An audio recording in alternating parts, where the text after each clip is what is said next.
We talk about reliability, world-class standards. I feel like, after talking to many people in the industry, everyone's kind of got their own little definition of what reliability is, and it kind of depends on who you are, what industry you're in. So, Ricky, what does reliability mean to you, and what does getting to world-class standards mean? Uh, Reliability is really about meeting the functional requirements of the end user. And if it's an asset, the functional requirements of that asset. So if the asset is supposed to perform at a certain level, rate, speed, function, whatever function that is, then reliability is be able to provide that. That's the reliability of the asset.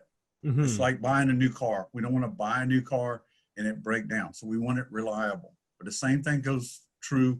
It is two types of reliability. There's asset reliability or the equipment side, and then there's process reliability.